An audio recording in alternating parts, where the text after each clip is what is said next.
Bien, buenas tardes de nuevo. Bienvenidos aquí a la reunión virtual de la Asociación de Amigos de la India. Hoy es martes 8 de septiembre del 2020. Vamos a hacer la sesión número 21 del libro Telepatía y Vehículo Etérico de Alice Bailey, del maestro tibetano. La primera diapositiva tenemos los montes Himalayas iluminados por la luz dorada del sol y tenemos un arquero que está, de realidad hay dos. Hay uno que se le ve clarísimamente el rostro, está tensando el arco y podríamos entender que va a girar después sobre su eje y va a apuntar a la cima de la montaña. ¿Por qué? Pues porque arriba, en este proceso iniciático de superación de las limitaciones de la personalidad, se simboliza muy bien con la cima de la montaña. Este cuadro de Nicolas Roerich se llama Mensaje desde Shambhala. Y aquí nos quedamos en la anterior clase, en el mes de julio. Estamos en el capítulo 12. Dice, el primer grupo de receptores, estamos hablando de la telepatía, está exclusivamente enfocado o conectado con la personalidad. En algunos casos son sólo físicamente conscientes de los procesos vitales y de algún contacto que desconocen y no pueden mantener ni controlar de ninguna manera. En este grupo debemos incluir todos los fenómenos mediumnímicos. ¿Os acordáis del grupo de la telepatía instintiva, aquella de plexo a plexo? Incluso los de naturaleza astral elevada o espiritual y los mensajes recibidos del subconsciente del término medio de las personas que se hallan en el sendero de probación. Los mensajes que provienen de la propia alma del discípulo pueden ser tanto impresiones mediunímicas como definidamente mentales. Seguimos hablando del tema en este capítulo 12. El tema genérico es la ciencia de impresión o telepatía y vehículo etérico, que es como realmente está escrito el libro, ¿no? El texto. Y estos receptores, evidentemente, si uno tiene enfocado la conciencia en el plexo solar, evidentemente toda la percepción es el sentido que desarrolló el pueblo atlante, la mediumnidad. No es el sentido de la mente o la cualidad discriminativa a que está llamada, discernitiva, que está llamada a desarrollar la raza aria. Es una captación de la verdad que no puede utilizar la energía de la mente porque entra en un auténtico conflicto. Es como aquellos que son mentales no pueden trabajar la energía de la mediumnidad porque se estarían traicionando. Es decir, el medium lo ve, no quiere racionalizar el proceso y evidentemente no necesita ningún argumento más. Funciona la creencia. Y esta creencia quiere decir que es real, no es una ficción. Sucede que, claro, hay un estado de conciencia más elevado respecto a la telepatía, que es la telepatía mental, la que realmente debería valorarse, teniendo en cuenta que no todos somos ni emisores ni receptores mentales y por lo tanto no vamos a utilizar correctamente esta técnica. Pero hemos de hablar del tema y nos hemos de preparar concienzudamente. Dice, en este grupo debemos incluir todos los fenómenos mediumnímicos, incluso aquellos de naturaleza astral o espiritual, y los mensajes recibidos del subconsciente del término medio de las personas que se hallan en el sendero de probación. Los mensajes que provienen de la propia alma del discípulo pueden ser tanto impresiones mediumnímicas como definidamente mentales. Claro, aquí deberíamos registrar exactamente estos mensajes y sobre todo tener la valentía de analizarlos. Hay gente que cuando tiene una imagen de estas, una impresión, no lo analiza, lo acepta como tal y siempre deberían ser sometidos a un mínimo de rigor discriminativo, discernitivo. Tenemos una mente, la hemos de utilizar. Dice, se hallará que este último tipo de comunicación contiene ciertos mensajes o impresiones que provienen de la rama y que posiblemente el discípulo confunda con telepatía grupal, comunicación del alma y relación directa con el maestro, relación que no existe en esta etapa, lo cual no es de gran importancia, porque cuando el discípulo comienza a darse cuenta de ciertas diferencias, surgirá un nuevo tipo de registro que guiará y despertará su conciencia. No podemos pretender que podamos registrar directamente un mensaje del maestro. Y si esto se produjera, sería confuso y abstracto, porque sería una imagen o serían unas cuantas palabras que aparentemente no tienen significado, o sería una forma, un objeto, y entonces el trabajo que tenemos por delante es arduo. Debemos desentrañar el misterio. Él no nos lo puede hacer. No olvidemos que él trabaja como mínimo en niveles mentales superiores, abstractos. Es decir, la impresión es búdica prácticamente, no puede descender más y se espera que nosotros hagamos el trabajo de subir para podernos como mínimo, en sintonía con la emanación que proviene de él. Se hallará que este último tipo de comunicaciones contiene ciertos mensajes e impresiones que provienen de la rama y que posiblemente el discípulo confunda con la telepatía grupal, la comunicación del alma o una posible relación directa con el maestro. Relación que no existe en esa etapa, lo cual no es de gran importancia porque cuando el discípulo comienza a darse cuenta de ciertas diferencias, surgirá un nuevo tipo de registro que guiará y despertará su conciencia. Por lo tanto, está velando una información que puede ir en la línea de que uno mismo va a descubrir cuál es la clave que diferencia un mensaje del maestro con otro que no procede de tal. Yo puedo apuntaros que se siente una determinada vibración, una especie de frío intenso en una parte de la cabeza, una parte de atrás, a la altura más o menos de donde está el centro alta mayor, por ahí, y que francamente no es que venga cada día, sino que cuando viene te deja un poco descolocado, porque francamente es una sensación de hielo puro, pero muy satisfactoria porque además clarifica muchas cosas después. Seguimos en el capítulo 12. Dice: esta etapa, que comprende el segundo tipo de impresión en su forma más primitiva, puede ser extensa porque abarca un periodo de transición muy definido que va desde el plano astral al plano mental. La ecuación tiempo varía según el rayo y la edad del alma. Las personas de sexto rayo, por ejemplo, son muy lentas para efectuar esta transición debido al espejismo predominante. Las personas de primero y segundo rayo son relativamente rápidas. Bien, el sexto rayo ya sabemos que parte de la creencia, de la aceptación de una realidad que percibe directamente y no quiere plantearse para nada a niveles primarios un análisis de lo que está aconteciendo. Se niega a poner en duda aquello que está percibiendo, por lo tanto cree que tiene un sentido, una cualidad que los demás no tienen. Habría que decir que la telepatía instintiva también funciona en el reino animal y por lo tanto lo que está actuando aquí es el cuerpo denso y evidentemente no está actuando la verdadera alma, pero hay que entender que es un proceso que se ha de comprender, se ha de aceptar, y lo que nos está diciendo es el difícil camino que tienen todas aquellas almas, aquellas conciencias de sexto rayo. ¿Por qué? Porque la energía pisciana, cuando está muy densificada, es un auténtico obstáculo, es una completa cristalización. Esa energía, por ejemplo, hacemos una parte en este momento, me salgo del tema, es la que ha acabado cristalizando el mensaje cristiano. Ya sabemos que estamos en la era de Piscis, ya sabemos que es el segundo rayo y el sexto rayo también trabajando, pero ha prevalecido más el tema del idealismo, el tema de seguir un ideal para el cual no teníamos cualidades. No olvidemos que para hablar de fraternidad debemos tener la personalidad medianamente integrada y sobre todo conocer bien lo que es el vehículo etérico, lo que es el vehículo emocional y lo que nos puede aportar el vehículo mental. Estas circunstancias no se han dado. ¿Qué hemos generado?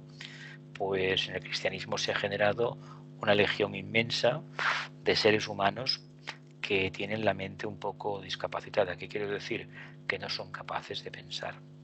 Y esto se ha podido constatar porque básicamente, en lugar de fomentar el estudio que se debería haber tomado, porque partían de un grupo esenio, un grupo agnóstico que tenía la cualidad de analizar los textos, se prefirió que el pueblo llano no analizara los textos y que fueran los sacerdotes, los maestros, entre comillas, de esos grupos, los que interpretaran por ellos. Claro, como prevalecía más el tema de la personalidad y no el tema de la conciencia superior, pues se presentó un panorama que se caracterizó por una competencia clarísima a nivel popular, a ver qué pueblo, qué ciudad tenía la mejor catedral y a ver el que tenía el tesoro y los santos más variopintos o las reliquias más extravagantes. Pero todo ello, como podemos reconocer sin ningún problema, ningún espejismo ni ninguna duda, no ha servido para generar cristianos de verdad.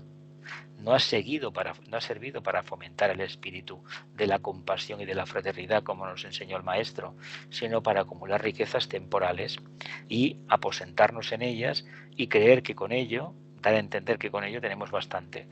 Nada más lejos de la realidad. Pero bueno, de todo aprendemos. Por lo tanto, a nivel personal, todo lo que hagamos para el trabajo enriquecimiento de la personalidad per se, olvidándonos del alma, está condenado a preciptar, está condenado a colapsar, es decir, a cristalizarse y por descontado a pagar las consecuencias. Por lo tanto, trabajemos por la parte siempre más abstracta. Pero claro, hay que pensar que hace 2000 años, como religión acuariana que abrió la puerta a todo el mundo, evidentemente no estaban las condiciones para que acudieran almas de un gran grado de erudición y de conocimiento. No era el caso. Pero bueno, el trabajo está ahí. Continúo.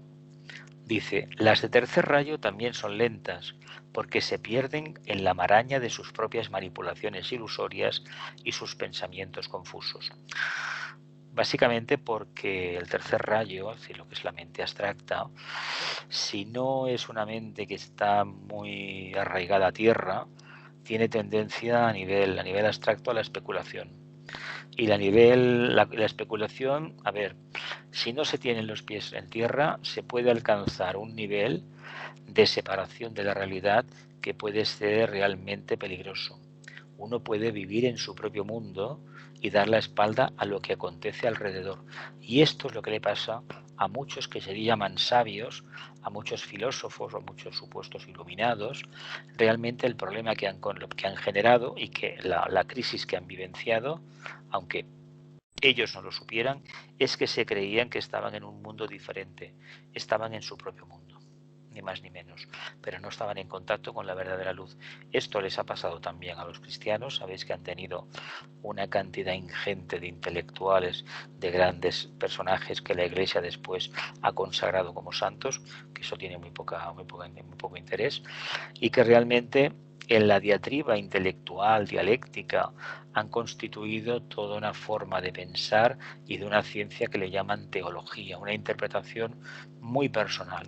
Claro, cuando al pueblo llano no se le permite interpretar, uno puede hacer lo que quiera. Esta reflexión también concierne al Islam, a lo que se llama los textos del Corán y también a los textos sagrados del pueblo hebreo. Es decir, no olvidemos que estas dos religiones nacen del tronco común semita de los hebreos y tienen las tres del libro, estas que nacieron en Palestina, tienen siempre los mismos puntos en común. Se mantiene la pureza tanto en el Islam como en el judaísmo, se mantiene la pureza de no permitir las imágenes. Y esto es muy importante, porque lo que no se puede hacer es ponerle forma a un avatar. No se puede hacer eso, es poco menos un insulto. Lo que pasa que, claro, si la conciencia de los feligreses necesita esas imágenes, evidentemente, ¿qué vamos a hacer? Pues cogemos las imágenes de los dioses paganos de Roma, por ejemplo, que es lo que hizo el cristianismo, y decimos que son Santal, Santa cual y Santa cual. Es muy curioso que, por ejemplo, las imágenes de Dios que conocemos habitualmente sean las de estatuas de Zeus. Por lo tanto, Zeus o Júpiter para los romanos. Y es curioso que en algunas catedrales hay unas imágenes de un señor con barba, y esa imagen del señor con barba es ni más ni menos que las imágenes de la antigüedad, tanto de Grecia como de Roma. Pero no le podemos poner cara a un logos y tampoco a un avatar. Cometemos un auténtico pecado. Es más, con el tema del cristianismo, el tema del nazareno, el tema de la crucifixión, Si hubiéramos dejado la cruz con el lienzo y los clavos puestos y la corona de espinas encima, hubiera sido mucho mejor. Pero representar, como hacemos en nuestro país, una imagen humana sangrando en una cruz, esto no precisamente va a activar los chakras superiores, más bien se enseñorea y disfruta en los chakras inferiores, concretamente en el plexo solar. La ilusión, problema esencial de los tipos mentales de todos los rayos, es mucho más momentánea que el engaño, es decir, la falsa percepción mental. Problema esencial de los tipos mentales de todos los rayos es mucho más momentánea que el engaño. Bien, continuamos. Cuando el discípulo ha dominado en alguna medida la significativa diferencia que hay entre los mensajes de su propio subconsciente y el de otras personas con las cuales puede estar en contacto y los que provienen de su propia alma, entonces orienta y organiza su vida haciéndola más fructífera en lo que respecta al servicio y por lo tanto más útil a la jerarquía. A ver, el trabajo nuestro consiste en discernir, discriminar todo aquello que nos acontece, tanto a nivel interno como a nivel externo. Por eso se recomienda la práctica de la meditación esotérica. Por eso se recomienda el desarrollo del sentido esotérico, el sentido causal, aquel que ve más allá de la forma. ¿Por qué? Porque todo lo que nos acontece en el fondo tiene una raíz verdadera, sí que puede provenir de una fuente superior. Lo que sucede que estamos tan imbuidos de los asuntos de la personalidad que realmente no prestamos atención, y como no le prestamos atención, nos acabamos creyendo cosas que distan mucho de ser lo que aparentan. Es decir, no es gratuito que muchas veces hayamos visto gente que dice que ha visto un santo, ha visto otro, o que tiene diálogos con Dios. A ver, un ser humano encarnado, técnicamente hablando, no puede tener un contacto con la divinidad. ¿Por qué? Porque la sola presencia la destruiría, hablando en plata. Es decir, esto es como la idea también peregrina de que uno contacta con los chojanes de rayo y que el maestro tal. Una séptima iniciación no puede descender de vibración, y si lo tuviéramos delante nos generaría... No puede ser. 1001 problemas. Ellos lo saben y por lo tanto se abstienen. Ahora, que uno lo vea internamente a niveles astrales, por descontado que sí, pero eso no es real. No es real para nada. Dice, cuando el discípulo ha dominado en cierta medida la significativa diferencia que hay entre los mensajes de su subconsciente o el de otras personas con las cuales puede estar en contacto y los que provienen de su propia alma, entonces orienta y organiza su vida haciéndola más fructífera en lo que respecta al servicio y por lo tanto más útil a la jerarquía. Bien, aquí hay una regla de oro. La regla de oro que este estudiante aplicó en su momento es no creerte nada de lo que veas, absolutamente nada. Investígalo. Y si andando el tiempo uno analiza y ve que aquello que le parecía al final es, bienvenido. Y si no, no pasa absolutamente nada. Pero de entrada, no digo negarlo, no, pasar olímpicamente de lo que se ve y de lo que se percibe. Continuamos. Dice, aprende a distinguir entre los mensajes que provienen de su propia alma y los de la jerarquía. Su vida está mejor regida y distingue nítidamente las comunicaciones enviadas desde la rama para impresionar las mentes de los aspirantes y discípulos de todos los grados y tipos de rayo. Cuando puede distinguir entre las diversas comunicaciones, es posible obtener el tercer tipo de comunicación, mensajes directos que se deben al contacto personal con el maestro de su rama. Bueno, es una meta que tarde o temprano pues alcanzaremos, pero que no nos debemos de ocupar de ello, sino que mantener siempre la verticalidad, el contacto con el alma, manifestar ese alma, conocer realmente lo que implica tener una personalidad subordinada a la presencia del alma y por lo tanto una herramienta al servicio del plan. No nos preocupemos, que entonces sí que aparecerá el maestro. Antes, ¿para qué lo queremos? Si no somos capaces de tomar decisiones por nosotros mismos. El maestro no aparece si es que no confía plenamente en su discípulo. Y eso es un trabajo de purificación interna. ¿Continúo? Dice, a esta altura entrará en posesión de lo que llama la libertad que otorga la rama y de las llaves del reino de Dios, pudiéndosele confiar parte de la potencia rectora de la rama mismo. Entonces sus pensamientos afectarán y llegarán a otros. La eficacia aumenta rápidamente cuando el discípulo se familiariza con el cuarto tipo de impresión, la cual procede de la tríada espiritual y por lo tanto de la mónada y de Shambhala.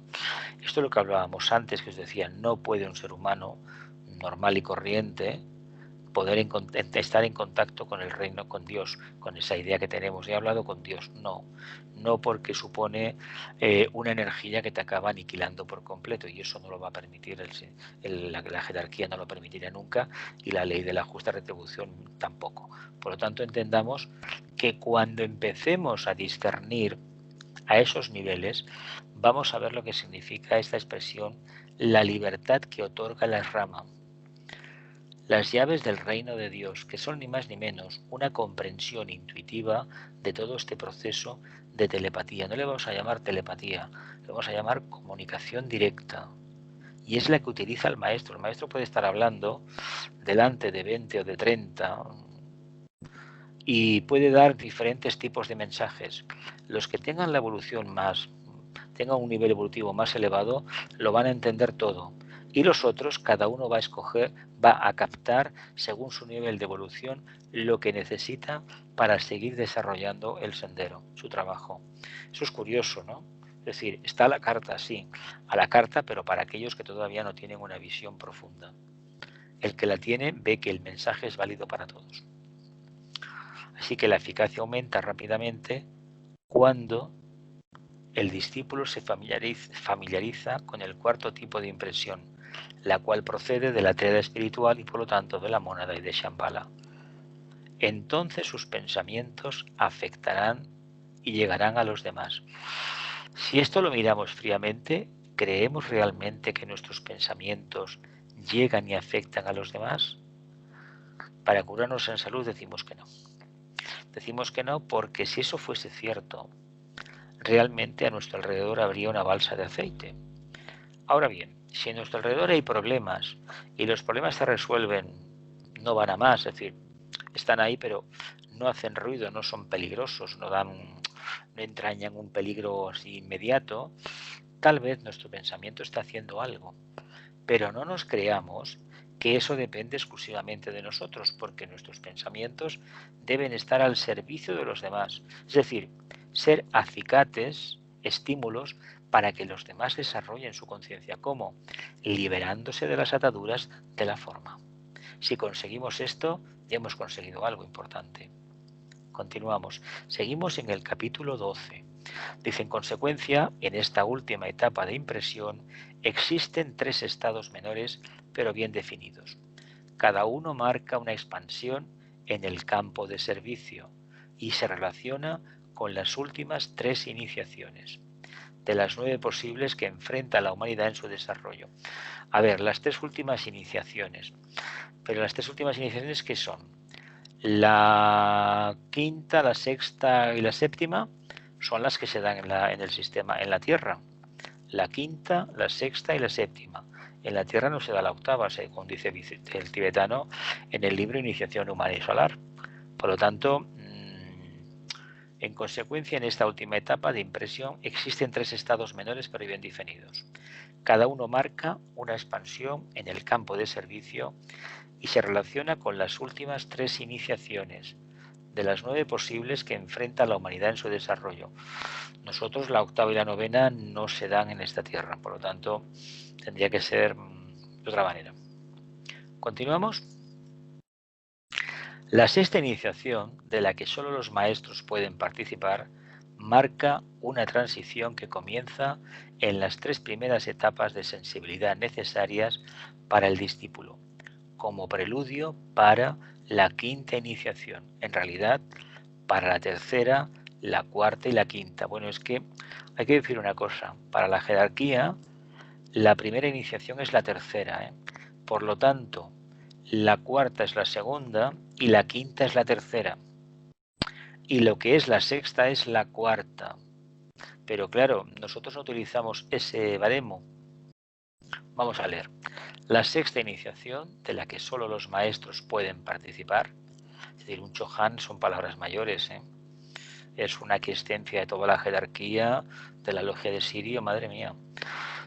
Marca una transición que comienza en las 3 primeras etapas de sensibilidad necesarias para el discípulo, como preludio para la quinta iniciación, en realidad para la tercera, cuarta y quinta, teniendo que ver con las 3 etapas de comunicación de la tríada, cada una de las cuales está relacionada con la séptima, octava y novena iniciaciones. Esto es un tema muy abstruso y que hay que leer, por ejemplo, el gran tratado de los 7 rayos, el número 5, los rayos y las iniciaciones.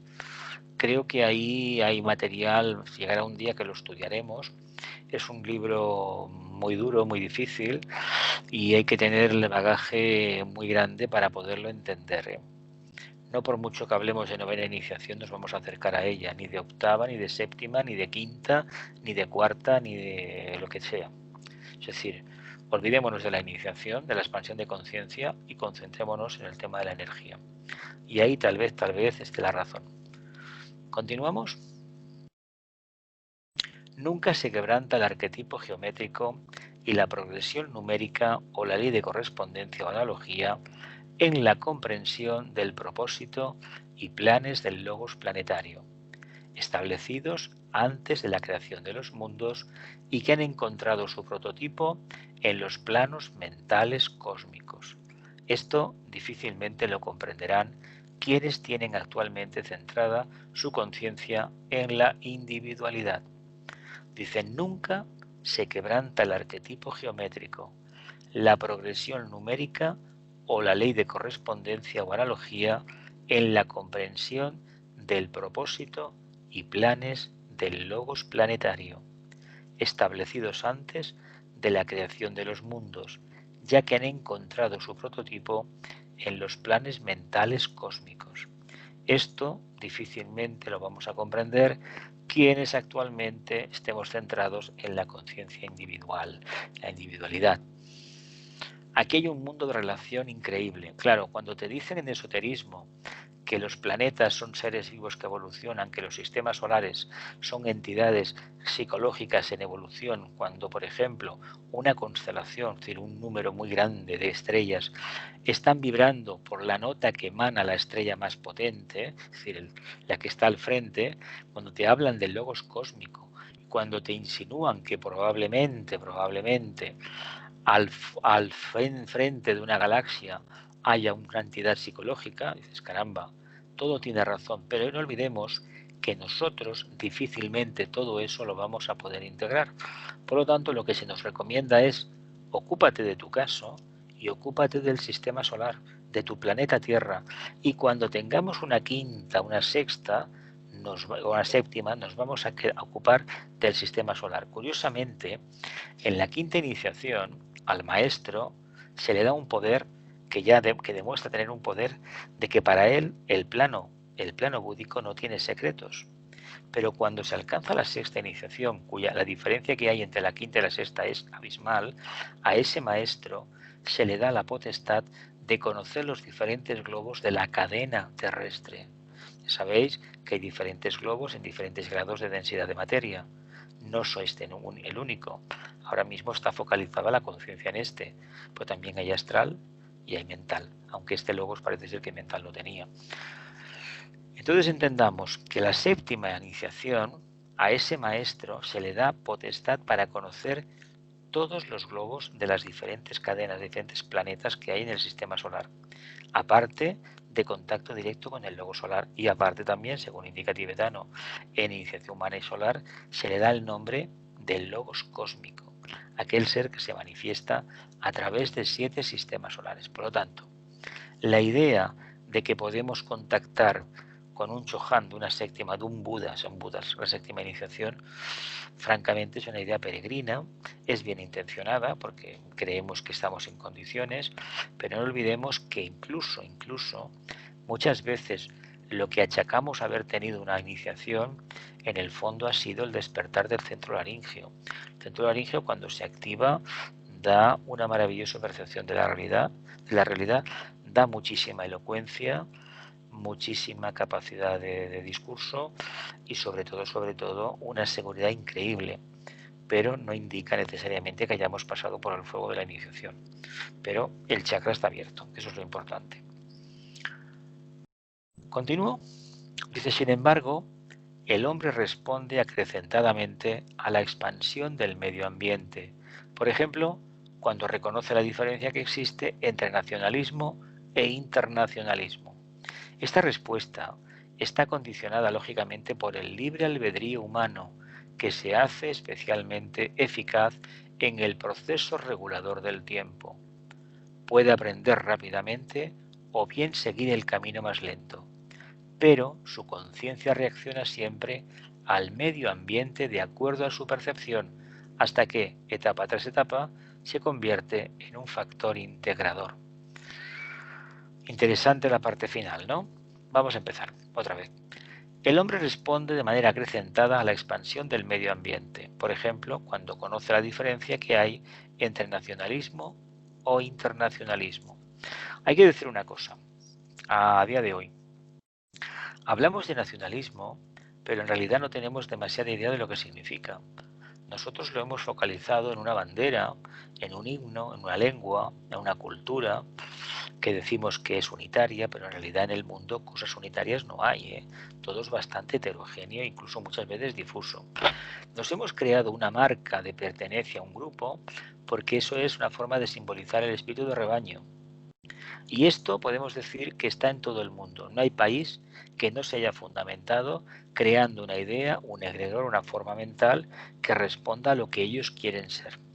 Hay países que se llaman la tierra de la libertad, luego demuestran con el tiempo que de libertad poca, más bien represión, y luego tenemos esa tendencia que ha existido siempre en la humanidad, pero hay que decir que no estaba manifestada más que en los intelectuales y en aquellos que tenían una conciencia desarrollada y avanzada.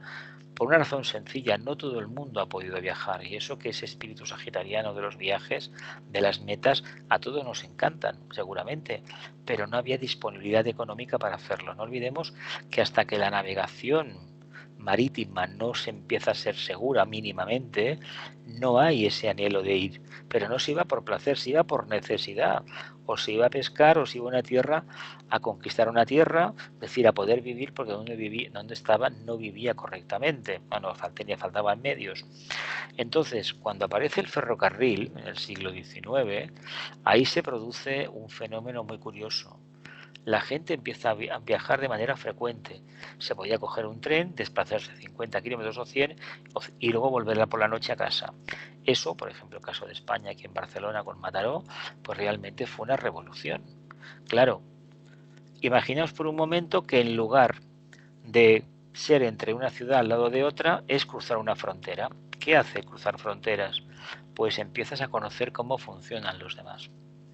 Y cuando te das cuenta que los demás tienen costumbres distintas, tienen idiomas distintos y tienen una dieta distinta a la tuya, empiezas a ponderar ciertas cosas. Caramba, ¿ellos tienen algo mejor que yo o realmente debo de aprender de ellos lo positivo, lo que yo creo que es positivo? Y no tengo por qué cambiar aquello que a mí yo considero de mayor valor. Por ejemplo, en nuestro país, este país no fue tanto la llegada de la democracia después de la muerte del dictador, sino el turismo de masas que empezamos a tener a principios, finales de los 50 y sobre todo en los años 60. Gracias a aquel turismo, aquí las costumbres, por lo menos en todo lo que es la cuenca mediterránea, todo lo que es la periferia de la península ibérica, hubo un cambio radical. Ahora, decenas de kilómetros hacia el interior las cosas eran distintas y ya sabemos por la historia de la humanidad que aquellas ciudades que tienen puertos son muchísimo más abiertas que aquellas que están encerradas entre murallas en el interior de una isla o de un continente, de un territorio inaccesible. Y eso hay que pensar lo siguiente: la verdadera idea de internacionalismo, entendida como antagónica del nacionalismo, es decir, nacionalismo que se encierra en sí mismo, que no quiere saber nada de nadie, que hay pocos nacionalismos de estos, pero lo sigue habiendo en la Tierra, pero es que la idea del internacionalismo, esto es como decir que uno ama a toda la humanidad. No deja de ser una declaración de intenciones, pero no es práctico. Y además que es mentira, porque uno no tiene conciencia realmente para incorporar dentro de su corazón, de su alma, precisamente esa expresión. Básicamente porque lo que tiene a su alrededor no ha sido capaz de integrarlo. No olvidemos esto. Si uno no puede integrar lo que tiene a su alrededor en un diámetro de unos cuantos metros, si se encuentra en el metro, en el tren, en la calle, en un teatro, que se olvide de que va a integrar dentro de su conciencia a los maoríes de Nueva Zelanda, a los bosquimanos de África o cualquier pueblo que esté perdido en cualquier parte del mundo. No, eso no es así. Eso no es así. Y si no, miremos fríamente cuando vienen turistas a esta zona donde vivimos, que venían millones antes de la pandemia, cómo se mira a los turistas. Cómo se mira a los turistas. Hemos cambiado un poco, pero no tanto, para considerarnos internacionalistas. Ahora, evidentemente, internacional significa una moneda y a la larga será una lengua y será una cultura a nivel mundial. Hoy en día somos víctimas y además defendemos muy mucho las diferencias y no queremos que la gente circule en las mercancías y pues por ese camino no habrá verdadero internacionalismo. Dice, esta respuesta está condicionada lógicamente por el libre albedrío humano, que se hace especialmente eficaz en el proceso regulador del tiempo. Bueno, el tema del libre albedrío ya sabéis que da para mucho. Oficialmente es una característica de la mónada, por lo tanto, eso del libre albedrío asociado, escojo esto porque me gusta más o soy libre porque hago esto otro, es mentira. Mientras no tengamos la capacidad de estar completamente liberados de la presencia de la personalidad, de que no nos condicione, no existe libre albedrío. Además, yo preferiría al libre albedrío denominarlo la capacidad que tiene uno de reivindicar el derecho a equivocarse. Reivindicar el derecho a equivocarse. ¿Qué significa eso? Que uno empieza a pensar. Y cuando salimos a la calle no hay que ser un vidente, hay que decir que la mayoría de seres humanos, la mayoría, un porcentaje muy elevado, no piensa. Tibetano decía, precisamente creo que es en los rayos y las iniciaciones, que el 85% de la humanidad vive por debajo del diafragma. Eso fue escrito en los años 20, vamos a pensar que es un 20%. Si somos 7.000 y pico de millones, pues ya sabemos lo que hay. Y eso que la educación se está extendiendo, reglada, se extiende por todo el mundo rápidamente, afortunadamente. Proceso regulador del tiempo. El libre albedrío. ¿Qué indica esto de eficaz en el proceso regulador del tiempo? Que empleo mi tiempo científicamente hablando, que no lo dejo perder, que reconozco que el tiempo es oro, que tiempo pasado ya no vuelve. Igual nos sirve para reflexionar. Yo prefiero que lo dejéis ahí en el aire. La siguiente diapositiva son las preguntas, porque la realidad, es decir, el aspecto que realmente indica quién está en el camino y quién no lo está de verdad, aparte del sentido de responsabilidad, es el eficaz proceso regulador del tiempo. ¿Cómo utilizas tu tiempo? Porque hay que decir una cosa, tenemos tiempo para todo. Para hacer deporte, para ir al cine, para ir al teatro, para leer, para estudiar, para estar con los amigos, para tomarnos una cerveza en el bar de la esquina. Hay tiempo para todo, pero ¿qué entendemos por tiempo? Si el tiempo no está bien marcado dentro de nuestra conciencia, el otro tiempo, el que marca el reloj, realmente no acontecerá bien. No tendremos tiempo para nada. Nos sentiremos ofuscados y nos dejaremos llevar por la línea de menor resistencia, que es básicamente no hacer nada. Se puede aprender rápidamente o bien seguir el camino más lento, pero su conciencia reacciona siempre al medio ambiente de acuerdo a su percepción, hasta que etapa tras etapa se convierte en un factor integrador. Mirad, hemos hablado del nacionalismo y del internacionalismo. Yo que nací en una región distinta a donde vivo, hace ya muchos años, pues mi familia emigró a Cataluña. Si no lo hubiéramos hecho, pues no sé exactamente qué hubiera pasado, pero creo, no es que nademos en la abundancia, como la mayor no, pero sin embargo tenemos unas condiciones de vida muchísimo mejor que las que había en aquel momento allá abajo, en Andalucía. Y esto le puede pasar a cualquier persona. De hecho, la idea de ir a otro territorio indica que uno quiere cambiar y que va a utilizar su tiempo de otra manera. Esto lo dejo en el aire. Bien, las preguntas. Venga. Abrid micrófonos. Gloria, Elena, venga. ¿Quién va a preguntas? ¿No estéis calladas?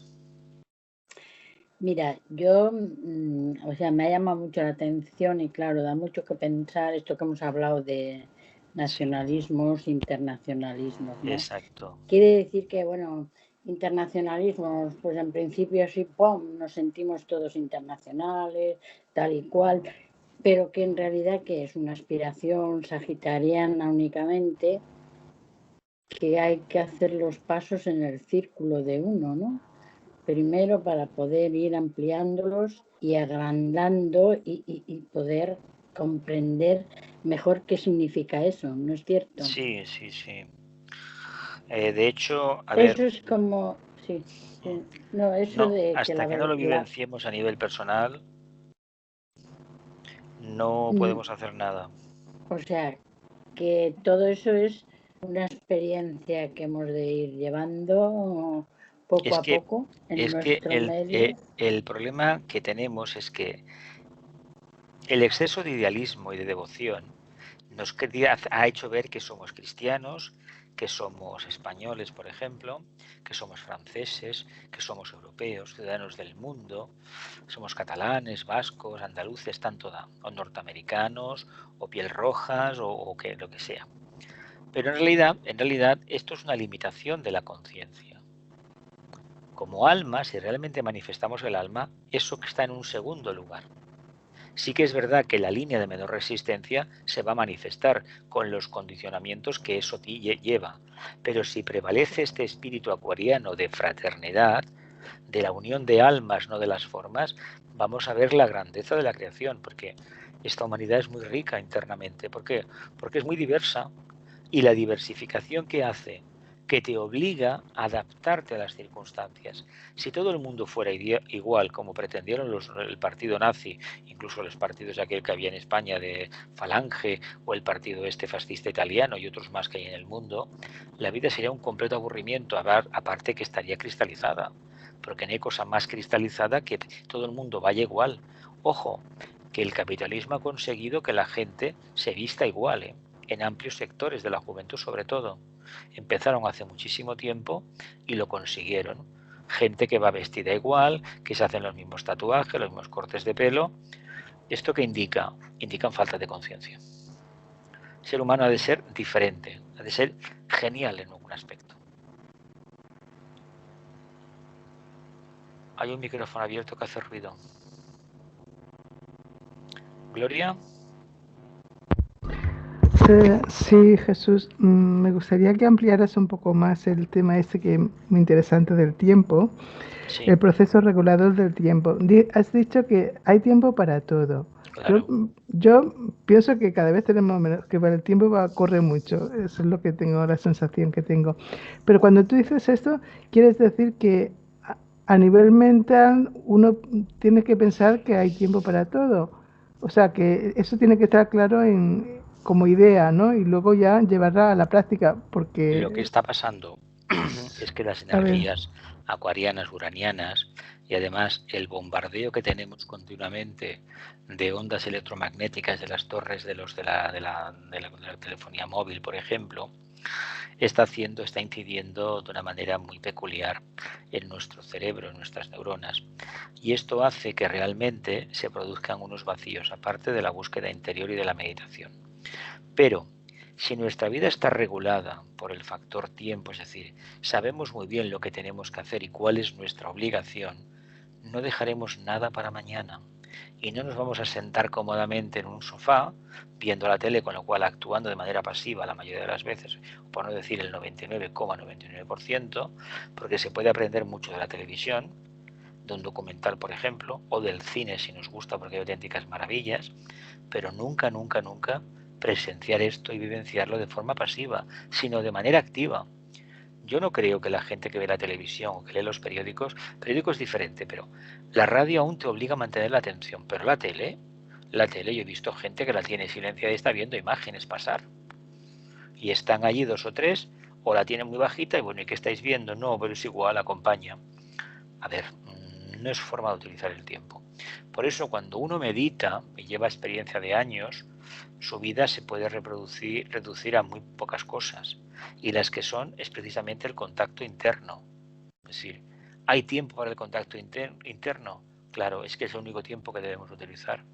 Pero es que lo que olvidamos a veces es que el alma se puede manifestar haciendo deporte, tomando una cerveza en el bar con los compañeros o un café, yendo a cenar, yendo al teatro. Eso es servicio. No el compartimento estanco, no. Yo manifiesto el alma cuando hago la meditación o entono unos mantras y me pongo la música, el gong y unos inciensos. No, no, no, no, no, no, no. O hay cambio de conciencia o el tiempo nos devora. ¿Por qué la gente va tan estresada? Y más en estas grandes urbes que se nos va el tiempo. A mí cuando trabajaba se me perdían 2 o 3 horas viajando. Que si autobuses, que si no sé qué, para aquí, para allá, y esperando autobuses y trenes y todo en estaciones. Si computara los años que he perdido, unos cuantos años seguro que han sido. Eso en condiciones normales. ¿Qué sucede? Que si realmente el alma estuviera presente, las 2 horas de camino al trabajo, de vuelta del trabajo, lo que sea, no se ha perdido. Porque se puede leer precisamente en el tren, ¿no? Se puede leer, se puede estar en silencio. O se puede estar escuchando algo interesante. No se puede estar divagando. El problema de los humanos es que perdemos el tiempo porque tenemos la tendencia innata de divagar continuamente. Claro, si divagamos, ¿qué hacemos? Nada, echamos piedras en la mochila. Además, cuando divagamos, estamos cogiendo las ideas de los que están al lado. Y los que están al lado tienen a lo mejor el mismo problema o más que nosotros.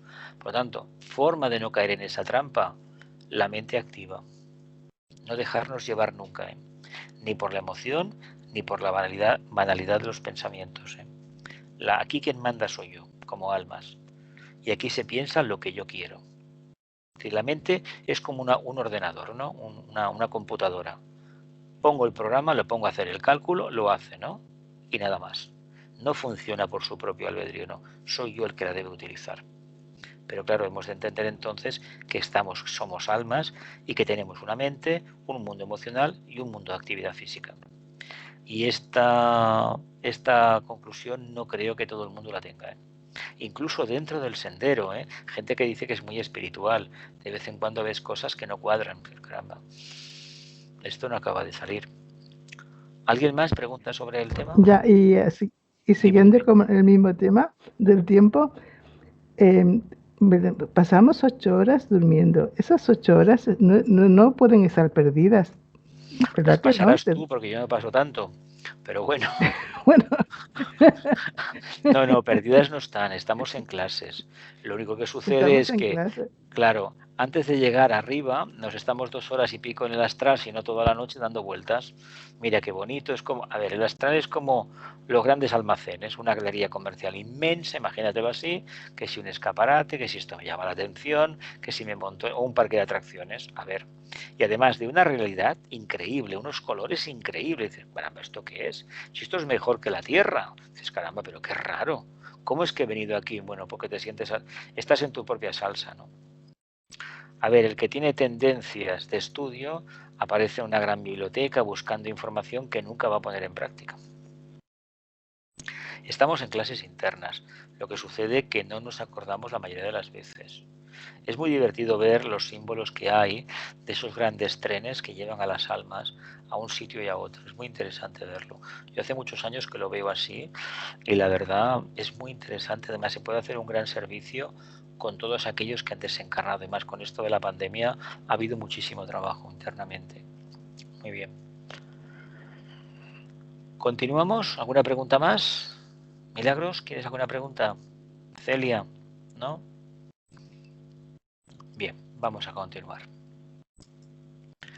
Dice, esta integración en el medio ambiente, la absorción de la atmósfera que lo rodea y su potencia en constante desarrollo, se relacionan con el hecho de que él ha sido creado para recibir impresiones y es poseedor de un mecanismo que responde a todas las facetas de la divina expresión y en manifestación.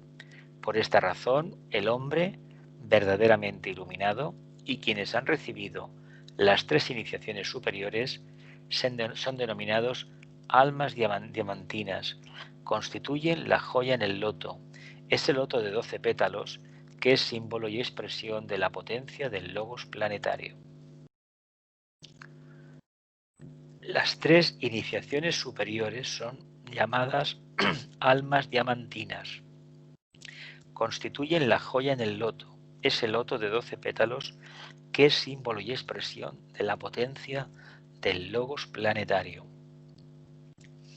Podemos referirnos precisamente a eso que hemos estudiado antes, evidentemente teniendo en cuenta que lo que sabemos de la cuarta iniciación es que la joya en el loto es absorbida por la mónada porque el cuerpo causal se ha destruido. ¿Os acordáis del estudio que llevamos ya 5 años del alma, la cualidad de la vida? El tibetano habla muchas veces de forma velada. De todas maneras nos está hablando, si son las 3 iniciaciones superiores, realmente de algo que hoy por hoy es para nosotros bastante inconcebible. Ahora, si son la tercera, la segunda, pero es que no es considerada la tercera, la cuarta y la quinta, evidentemente nos podemos quitar el sombrero, porque la quinta iniciación es ya pertenecer de pleno derecho al reino, al quinto reino. Ya en la tercera se entra, en la cuarta uno se manifiesta como alguien que ha salido ni más ni menos que del reino humano y ya se queda en el quinto reino, pero es que la quinta es precisamente sintetizar todo el proceso y sobre todo olvidarte, es decir, de que una vez fuisteis humano. Es curioso, ¿no? Esto. Olvidarnos de que fuimos humanos. Claro, no se puede estar en 2 sitios a la vez. Imaginaos por un momento. Vamos para adelante. Dice, como podrá verse, el tema de la revelación se va desarrollando a través de todo el proceso evolutivo y hace recordarse que paso a paso, etapa tras etapa, expansión tras expansión, iniciación tras iniciación, el hombre va comprendiendo al divino todo. Evidentemente, hago un inciso aquí, la comprensión que tiene del divino todo un Buda de séptima iniciación, es muy superior a la que tiene un Chohan de sexta, un maestro de quinta, un Mahatma, o un Arate de cuarta, un iniciado o joven acaudalado de tercera, uno de segunda, uno de primera o un ciudadano medio que bueno, que ahí está. De todas formas, todos hablan de lo mismo, cuidado, porque la religión nos habla del todo, de Dios. Sin embargo, esos comprenden al todo mejor. Vemos cuál es el proceso, ¿no? Picar piedra, y el día que nos olvidemos, sigue picando piedra. Dice, el método es impresionado desde un medio ambiente hasta ahora desconocido. Esto solo es posible realizarlo de esta manera particular cuando los hijos de la mente, que son los hijos de Dios del alma y cuya naturaleza está unificada con la suya, empezaron a moverse en la tierra. Los hijos de la mente, las almas, ¿no? Los hijos de la mente, que son los hijos de Dios y cuya naturaleza está unificada con la suya, con Logos, empezaron a moverse en la tierra. ¿Veis cómo somos un pensamiento del Logos? ¿Os acordáis? Creo que eran los misterios de Shambhala, creo que era hace unos años que tocamos el libro, que decíamos que el Logos era omnipotente, estaba en todas partes, omnipresente, omnipotente, lo podía todo y al mismo tiempo era omnisciente, es decir, lo sabía todo. ¿Os imagináis lo que puede suponer eso? Sabemos lo que significa, según el mantra del Gayatri, de quien todas las cosas proceden y a quien todas las cosas retornan. Este Logos es el Logos solar. Es el Logos solar. Y el Logos planetario, en su escala, va a hacer exactamente lo mismo. Ha creado un planeta y al final, una esfera, y al final la destruirá. ¿Por qué? Porque su conciencia ya no estará allí.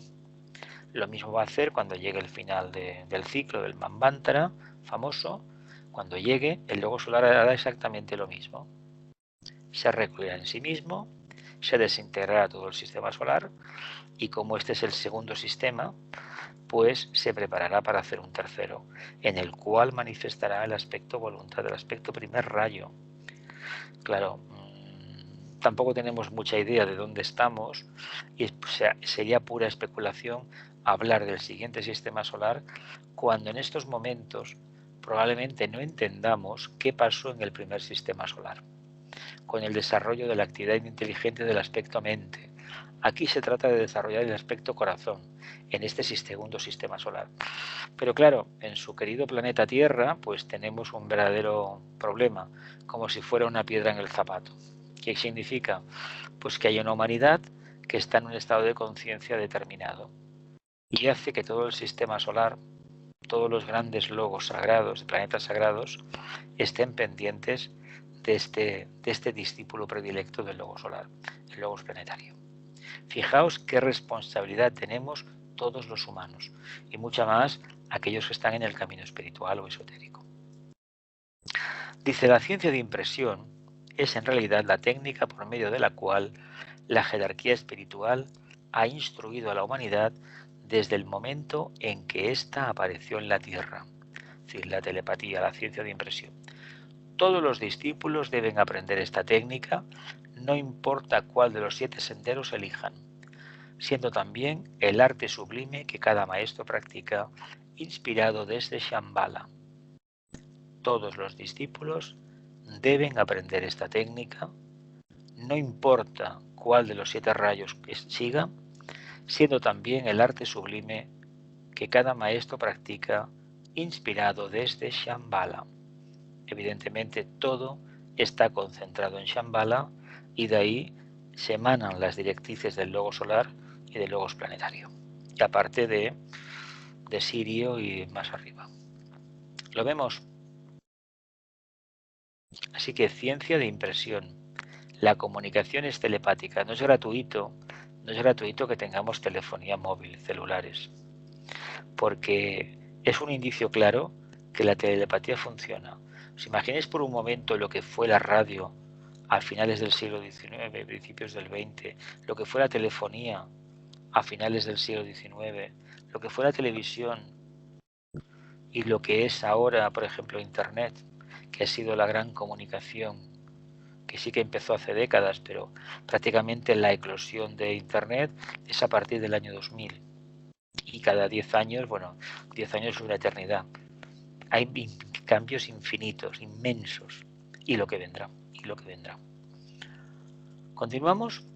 Dice, dicha técnica está complementada por la voluntad y su consumación implica la completa asimilación de las pequeñas voluntades de los hombres al propósito divino. Constituye la aceptación por su parte de la promoción de ese propósito por medio de la correcta impresión sobre todas las formas de vida en alguna etapa de la evolución. Los discípulos se convierten entonces en agentes de la voluntad divina y se les confía la dirección de las energías, el plan y los secretos de la inspiración ocultos en la mente de Dios. De hecho, el plan está en la mente de Dios y lo que hacen los por ejemplo, en la Tierra, lo que hacen los arates es precisamente meditar sobre ese plan. Curiosamente, en la gran invocación decimos, el propósito que guía las pequeñas voluntades de los hombres, el propósito que los maestros conocen y sirven. Bien, ¿qué son las pequeñas voluntades de los hombres? ¿Son las voluntades personales o el trabajo que implica formar parte de un grupo y ser plenamente autoconsciente de este proceso? Si se refiere a la voluntad personal separada del contacto con el alma, esa voluntad no interactúa de manera correcta con el propósito general. Por lo tanto, no será capaz de ninguna manera de captar ese pensamiento divino. No podrá acceder a la mente de Dios, simbólicamente hablando. Sabemos que accederemos vía intuición, pero manifestando el alma por delante, por supuesto. Entonces, estas pequeñas voluntades implica ni más ni menos el acercamiento a lo que en realidad somos, mónadas, espíritus, chispas divinas.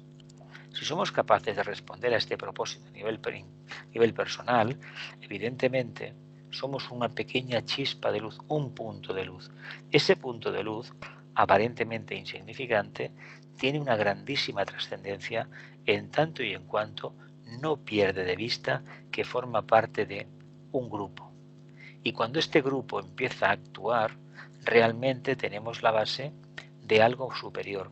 La idea del nuevo grupo de servidores del mundo nace de aquí, de estas pequeñas voluntades de los hombres. Claro que son pequeñas. ¿Por qué? Porque uno está supeditado a el uso, al usufructo de unos vehículos que han construido para él. Y que cuando él no esté, esos vehículos se destruirán, pero quedará una esencia, con la cual se generarán los vehículos para la siguiente encarnación, para la siguiente oportunidad. Por lo tanto, entendamos que estamos en una coyuntura, en una dificultad extrema. O somos conscientes y comprendemos el valor que tenemos, en tanto y en cuanto trabajamos dentro y para el grupo, o realmente pasaremos por la vida sin haber comprendido prácticamente nada de lo que deberíamos desempeñar.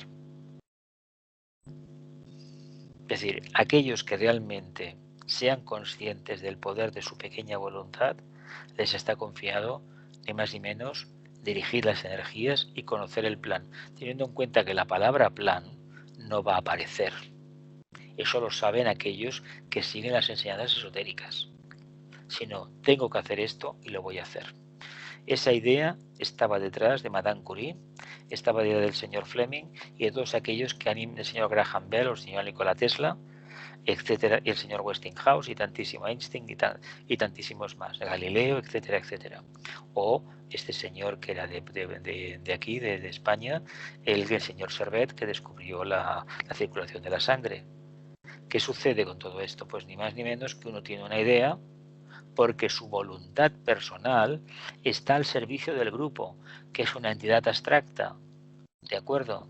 Pero eso hace que el hecho de trabajar de esta manera seas digno, merecedor de la energía que es proyectada por la jerarquía, es decir, pensamientos abstractos que esa mente preparada, esa antena correctamente alineada, capta. Y después desarrolla la vacuna, la máquina de vapor, el ferrocarril, los aviones, la telefonía, ya lo sabemos todo, ¿no? Esto, pues si no se da este requisito de controlar y comprender correctamente lo que es la pequeña voluntad de los hombres, es decir, nosotros a nivel individual aparentemente somos insignificantes, pero no olvidemos que a veces hemos comparado la humanidad con una gran máquina. Si una de las piezas de la máquina, de los engranajes, falla, falla toda la máquina, a la larga. Por lo tanto, si somos conscientes de ello, apliquémonos la lección. No desfallezcamos nunca. ¿Continúo? Dice, a ese conocimiento que germinó y se formó en el sistema solar anterior, primero que hablábamos antes, donde se trabajó la mente, el tercer aspecto, los discípulos agregan lo que el actual sistema solar debe producir y madurar.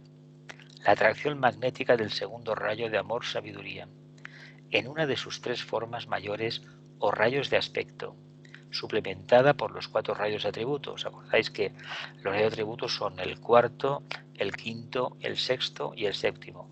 O mejor dicho, si lo hablamos con emanaciones de Brahma, la primera emanación es el tercer rayo, el de actividad, el cuarto rayo sería la segunda emanación, el quinto la tercera, el sexto la cuarta y el quinto rayo sería, la quinta emanación de Brahma sería el séptimo rayo.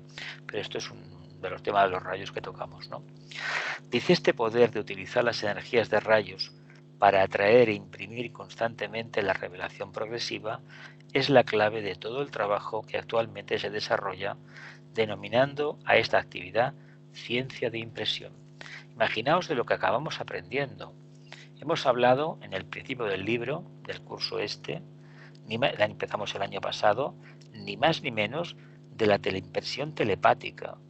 Ya llama la atención que el tibetano, el maestro, le denomine ciencia de impresión a la técnica de la telepatía y evidentemente el elemento de soporte por excelencia, el vehículo etérico, el encargado de captar la energía pránica, la energía solar por excelencia, la famosa vitamina D, que tanto se habla de ella y que a veces se busca en la farmacia cuando el sol la da gratis.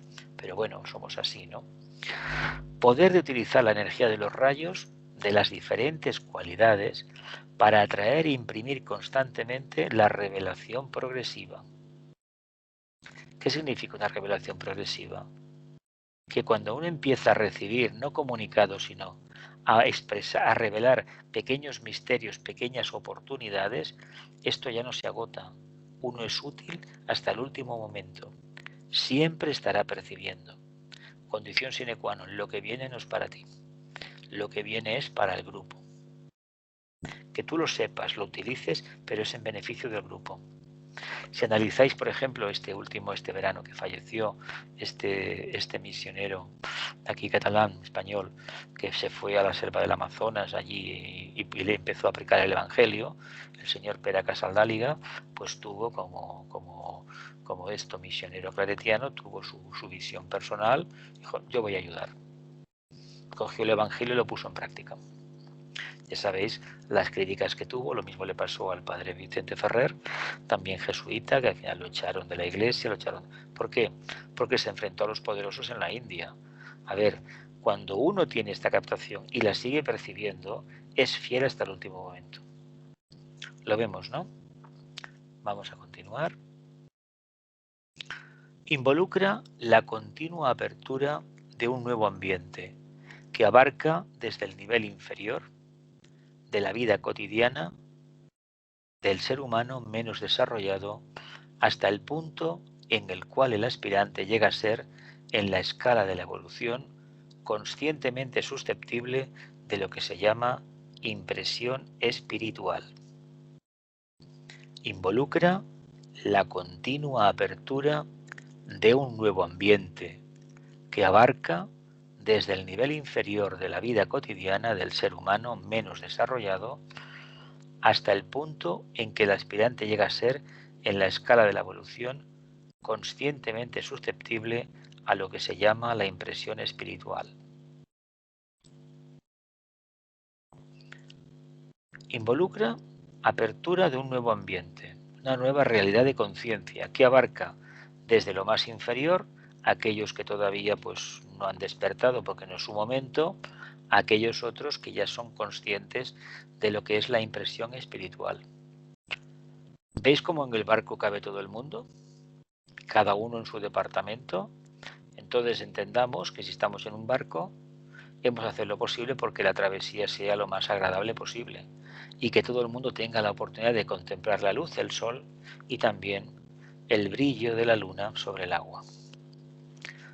Me imagino que entendemos lo que significa eso, ¿no?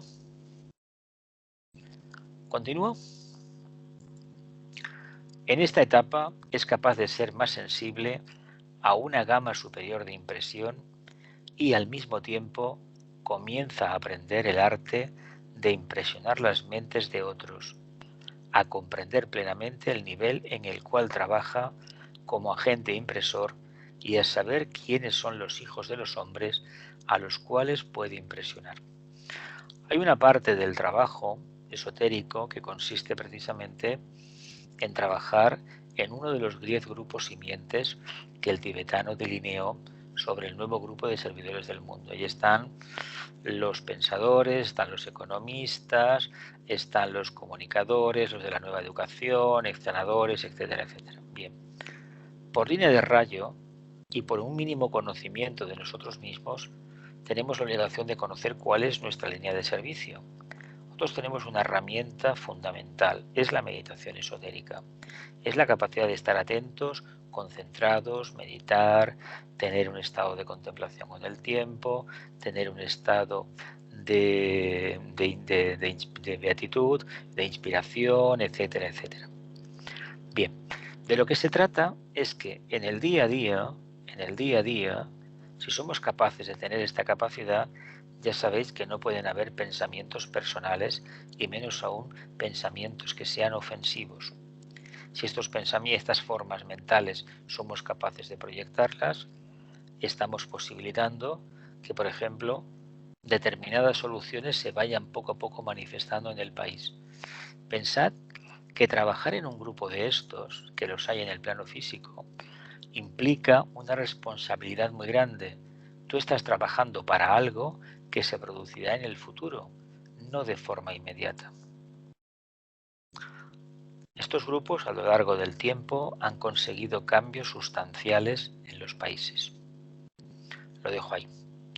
También debe dominar lo aprendido y adaptarse al medio ambiente en tal forma que pueda impresionar a otros y esta impresión abrirse camino a través de las circunstancias que lo rodean, penetrando en las mentes desprevenidas de quienes él se siente responsable.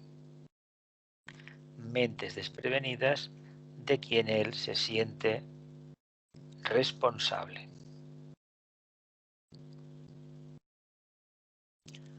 Vamos a la última diapositiva. Dice, esto lo realiza acrecentando el conocimiento de sí mismo y aprendiendo el arte de registrar. ¿Qué significa el arte de registrar? Tal vez será la capacidad innata de percibir nítidamente. Una comunicación telepática no es fácil, pero tendremos que acostumbrarnos. Cometeremos mil y un errores, pero llega un momento que acertaremos. Todos los mensajes han de ser completamente impersonales y solamente buscar el beneficio máximo. No para nosotros, sino para el grupo. Cuanto más clara y honda es su capacidad para registrar la impresión a la que es sensible y está sujeto, tanto más fácilmente llegará hasta quienes deben ayudar a obtener una percepción más amplia y profunda. El registro de su propio medio ambiente en expansión con todas las implicaciones de una nueva visión, nuevos objetivos y un amplio campo de servicio hace que las energías afluyentes que vienen en alas de la inspiración se conviertan en una reserva de sustancia mental que deberá acostumbrarse a utilizar.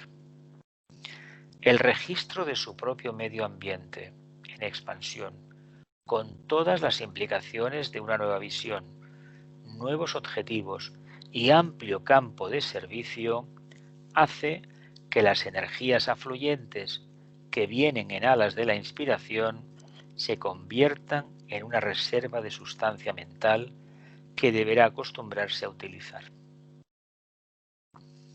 Bueno, me imagino que la inspiración, yo soy consciente de que muchísimas cosas de las que en las conferencias, en las clases particulares, grupales, han acontecido, pues yo quiero decir que no eran mías, lo digo abiertamente. Sí que los textos los conozco, pero no los he consultado el día de antes, hablando claramente, no puedo funcionar así. Por lo tanto, afirmo categóricamente que este arte de registrar es muy importante porque necesitamos estas alas de la inspiración, esta energía que está por ahí y que realmente cuando desciende provoca auténticos milagros. Nos vamos a quedar en esta diapositiva y bueno, vamos a hacer un silencio, os doy las gracias por esta aceptación y bueno, pues cuando esté el texto preparado, los vídeos saldrán a la luz seguramente en noviembre o diciembre. Antes no, porque bueno, como habéis pagado por el curso, no lo podemos hacer. Pues muchísimas gracias a todos, hacemos un silencio y finalizamos la clase. Que la luz, el amor y el poder restablezcan el plan de Dios en la tierra. Que así sea y cumplamos con nuestra parte.